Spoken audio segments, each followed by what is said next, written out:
સરસ લ્યો ફરમાઈશ સારી આવી છે હોળીભાઈની ફરમાઈશ છે મારા સમયમાં હું એકાદ પ્રસંગ કે જે લેવાનું કારણ કે બધાય કલાકારોની ન્યાય મળી જાય એ પ્રમાણે આપણે પછી આગે ગોરક્ષ જાગે પછી ચાલુ હોઈ શકે પણ એકાદી વાત ન કહું ત્યાં સુધી મને હોજરી ન વળે 18 વર્ણે બલિદાનો આપ્યા છે હોમ માટે રાષ્ટ્ર માટે દેશ માટે અને અહીંયા બધા બેઠેલા ભણેલા છો આપ તમારે સર્ચ મારી લેવાની છૂટ છે જોઈ લેવાની છૂટ છે 18 વર્ણના ઇતિહાસો છે મારી પાસે કોઈ પણ પ્રોગ્રામ કરે કંઈક ને કંઈક લઈ આવું સારું થયું હોય પણ એક વાત તમને જેમ્સ કર્નલ ટોલ્ડ એક અંગ્રેજ લખે છે એ વાત કહી દઉં તમને કે ભારત વર્ષના રાજપૂતોએ માં ભોમ માટે રાજપૂત અને રાજપૂતાણીઓએ જેટલા બલિદાનો દીધા છે એના હાડકા જેમ્સ કર્નલ ટોલ્ડ કહે છે હું નથી કહેતો ભારત વર્ષમાં રાજપૂત અને રાજપૂતાણીઓએ જેટલા બલિદાન દીધા છે એ આખા ભારતમાં એના આજે હાડકા ભેળા કરવામાં આવે તો સમગ્ર ભારત ફરતી દિવાલ ચણાઈ જાય તો એ વધે આવું જેમ્સ કર્નલ ટોડ કહે છે ભલા માણસ એવડા મોટા બલિદાન થયા છે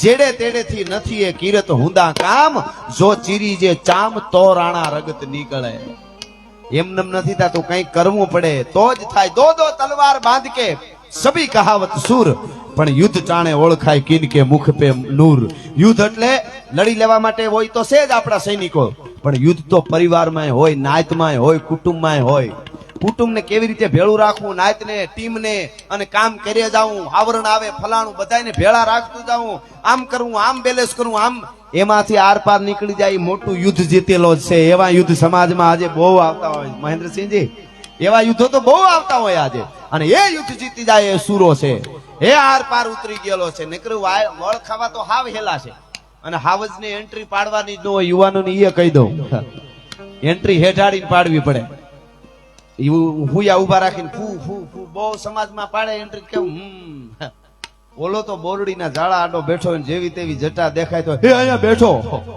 બે દી પેલા કેમ મેં વિડીયો જોયો ક્યાંક આમ બજારોમાં હાવજ આવ્યો હતો તો ક્યાંક અગાસી ઉપરથી ઉતારતા આમ બોલતા હતા એમાં અવાજ બહુ સારો આવ્યો મેં બહુ દાંત કાઢ્યા એમાં એક જણો વાહે જ બોલ્યો કે આમ જાતા કે જો જાય એક જણો એ હવે હું મારે ઘેરે નહીં જાઉં બોલો ખાલી બજારમાં નીકળે હું મારે ઘેરે નહીં જાઉં આને હાવજ કહેવાય હાવજા ડાણસી હાગજે હા ભળે પડે વેરી ધણા ગાઢ પોસા હો પણ મારે ખાલી આ વાત એકાદી મને અહીંયા કોળી સમાજે ઘણો બેઠો એની મને બે દીકરીની ફરમાઈશ આવી અમારા ભગત બાપુ ગાતા પિથલ પર ને પાદર રે કેરાળા ને પાદર રખમાઈ પાણીડા હાલી સાહેબ 17 વર્ષની દીકરી સંવંત 1875 ફરહરિયા ફરંગાણ ધર હોરઠ જોગો ધણી અને ખોભળ તળ ખુમા ખુમાણ નું એક બાજુ બારવટું હાલે ને એ વખતે જોગીદાસ ખુમાણ નું નામ આવ્યું એટલે એક દુઆ યુવાનો બેઠા એના માટે આ સારો દુઓ છે છોકરા જલ્દી લઈ લ્યો લેવાના હોય જટ લઈ લ્યો છોકરા તમે ભાગ્યશાળી છો અમને 10 ની નોટ નહોતી મળતી તમે આ જેવડા હતા તઈ હા એમને ખિસ્સા ફરવા હાથ જાતા હા એવું હતું અમારે હું તો ઘણી વાર પછી ઘરનો ડે હું તો રમૂજમાં કેવું કહું અમુક છોકરા જેવડા આવડા હતા ત્યાં સુધી તમે ખાલી ઉપલી આંગળી જ પહેરી હોય આના જેવડા હતા મજા ગુનામ ધ્રુપકા મારતા ખબર નહીં માં લીલા ને ટીંબાવળી મોગલી માન માતાજી ક્યાંથી ક્યાં લઈ આવ્યો મને જ વિચાર છે જો આ બધા અટાણના યુવાનો તો બિચારા શું કરે ને એનેથી બીપી વધી જાય ને નાનેથી આવડા દફતર ને બિચારા મહેનત ને ભણવું ને આ તે કેવડી મહેનતું કરે ને બધું પૂરું થાય ત્યાં કે હવે શું કરશું ધંધો છેલ્લે વિચારવાનું અમે આમ 20-22 વર્ષ સુધી કઈ વિચાર્યું જ નથી હાય ખંભે કુવાડ્યું હાવજ બાવજ બહાટ્યું ને આંબલિયન વડલા ને કૂદકા મારવા કાંઈ લેવા નકર દેવા અને પછી માતાજીએ કઈક આપ્યું સારી વાત છે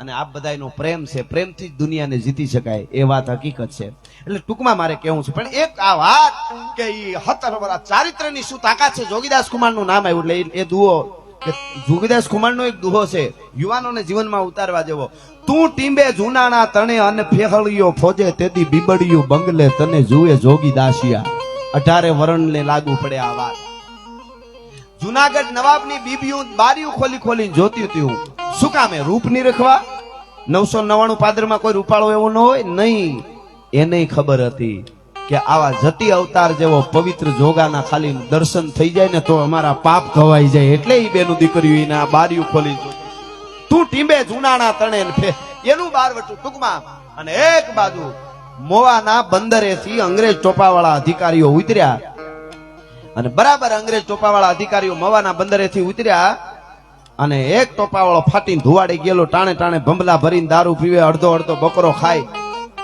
એને એમ કે અમારું સત્તા છે ભારતમાં, અમારું કોઈ રૂવાડું ખાંડું ન કરી શકે અને આ ભારતીયો બધા અમારા ગુલામ છે એવું માનતો હતો. 17 વર્ષની દીકરી માથે પાણીની ખાલી હેલ છે ને ભરવા જાય છે અને એને જોઈ અને જોતાની યારે એમ કહેવાય છે, હા, શ્રી ગ્રુપ બારડ પરિવાર બરોડા તરફથી, શ્રી ગ્રુપ બારડ પરિવાર બરોડા તરફથી 5000 એટલે 5100 રૂપિયા રોકડા આપવામાં આવે. ધન્યવાદ, આભાર. ઈ એવું રૂપ જેને કહેવાય પરી જેવી કોળીની દીકરી અને કહેવાય છે પિથલ પરના પાદરમાં પાણી ભરવા જતી હતી ને અંગ્રેજ અધિકારીએ જોઈ કે હા હા હા હા હા આવું રૂપ કોઈ દી જોયેલું નહીં. એને એમ કે આ હિન્દુસ્તાનીઓ તો આપણા ગુલામ, ઈ આપણું શું કરી લે, હડી કાઢીને બાવડું પકડ્યું દીકરીનું.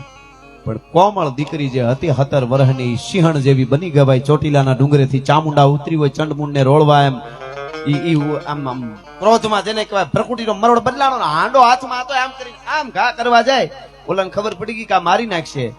બાવડું મૂકીને કૂદકો મારી ગયો આખો. અંગરક્ષકો આડા આવી ગયો, એનું માથું ફાડી નાખ્યું દીકરીએ. અંગ્રેજ પાછો હટી ગયો. દીકરી ઘરે આવી, બાપને ખબર પડી ગઈ કે આ દીકરીનું કઈક હાલવું, દીકરીનું કઈક બીજું છે, વાત બીજી છે. કે બાપુ, જે તમારા જમાય એટલે કે કોળી હારે મારું હક પણ થયું છે, નાનુડા હારે, એને સમાચાર મોકલો. અરે બેટા દીકરી આવું શું કે શું સમાચાર મોકલું? કે જે નાનુડા હારે મારો હક પણ થયું છે એને સમાચાર દઈ દો કે મને આવી ઝેરની તાહળી ગોળી દે, મારે મરી જવું છે. અરે પણ બેટા મરી શું કામે જવું છે? આવું શું થયું જોજો. અંગ્રેજે ખાલી બાવડું પકડ્યું તું અને એ દીકરી કે મારાથી જીવાય નહીં. અંગ્રેજ અધિકારી મારું બાવડું પકડ્યું. અટાણે હાથની આટીયું નાખીને હાલ્યા જતા ને કોક કે ઈ કોણ હતો? ઈ તો મારો બોયફ્રેન્ડ હતો. હે તને કાળોતરો કરડે તને. હવે ક્યાં અમારે કથાઓ માંડવી? હવે પછી કે તમે આવું બોલો છો તો શું કરવું અમારે હવે? હા, એટલે એની જે તાકાત છે, ભારતની નારીની જે તાકાત છે, કોઈ વરણની દીકરી હોય, હિન્દુ મુસ્લિમ શીખ ઈસાઈ, એની જે તાકાત છે એની એને ખબર હોવી જોઈએ. મારું એટલું જ કહેવાનું છે. મારું બાવડું પકડ્યું, નાનુડાને કોળીને કયો મને ઝેરની તાહળી પાઈ દે. અને નકર જે અંગ્રેજે મારું બાવડું પકડ્યું ને એનું માથું કાપીને એના લોહીમાં ચુંદડી રંગીને મને ઓઢાડવા આવે તો હું એના ફેરા ફરું, બાકી મારે ફેરા ફરવાના ન હોય. હવે જીવતર પૂરું કરી દેવાનું હોય. સાહેબ, આ ભારત વર્ષની દીકરીઓની તાકાત છે. નારી શક્તિ, ધર્મ ધુરાંધર ની આ ધરતી, પામ કદી ના પાછા ભરતી. અહીંયા માતા પણ સંગ્રામે ચડતી, એના બેટા હોય નહીં કાયર. અને નાનુડા કોળીએ અંગ્રેજ અધિકારીનું માથું કાપીને એમાં ચુંદડી રંગીને ઓઢાડવા માટે આવ્યો તો. કહેવાનો અર્થ એ છે કે જેને કર્યું છે એની વાતો જગતના ચોકમાં રહીએ. આવી વાતો કલાકો સુધી થઈ શકે. પણ મારે એક રચના આજે સમગ્ર ગુજરાત નહીં પણ વિશ્વમાં વસતા ગુજરાતીઓ છે ત્યાં મારી આ રચના ગવાય છે. એટલા માટે અરે ઓખો તો દુનિયાથી નોખો કહેવાય, દ્વારકાના દેવજીનો આતંક નોખા.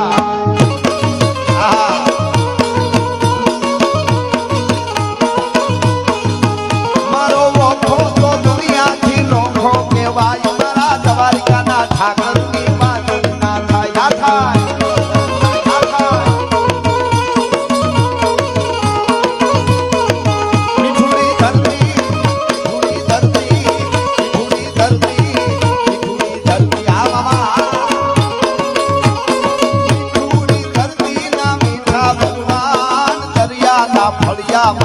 થાય ભગવાન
સનાતન ધર્મના હારા કામકા ભારતમાં જુઓ હવે ભગવો લહેરાય.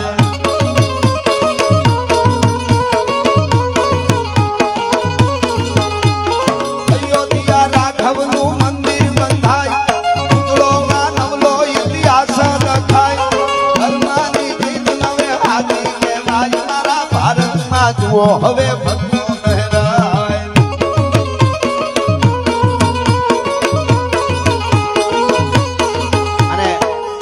જે સરસ યાદી તો કરી તે પણ હું એકાદ કડીમાં 22 જાન્યુઆરી 2024 અવધ નરેશનો યુવરાજ, ભારતનો આર્યપુત, પરાત્પર બ્રહ્મ રાઘવેન્દ્ર સરકાર જ્યારે મંદિરમાં બિરાજમાન થવાના છે અયોધ્યામાં, એટલા માટે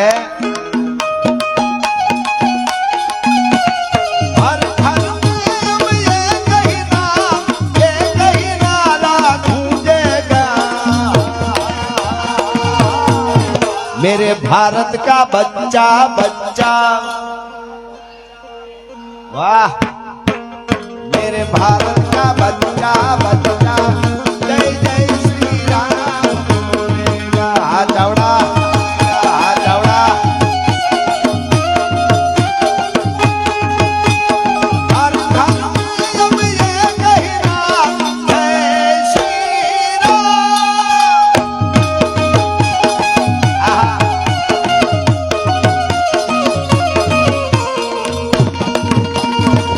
આ જાળિયા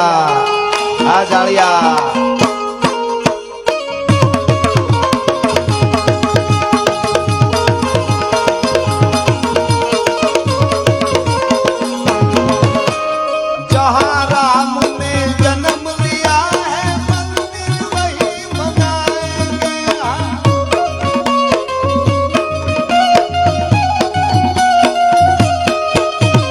राम नाम का भगवा सारे भारत में लहराएंगे.